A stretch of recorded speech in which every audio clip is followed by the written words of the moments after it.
Hi, to hard reset your iPhone, all you have to do is to find volume keys on the left side of the phone and power button on the right side.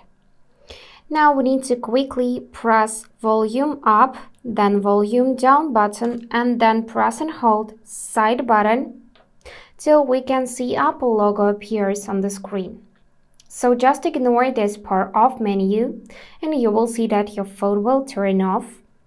And just in few seconds, you'll see Apple logo, and now you can release the button and just wait for the phone to turn back on. It will take about 5 to 10 seconds, but this process will help resolve many software issues. And yep, now it's on, and after hard reset, you need to enter your passcode.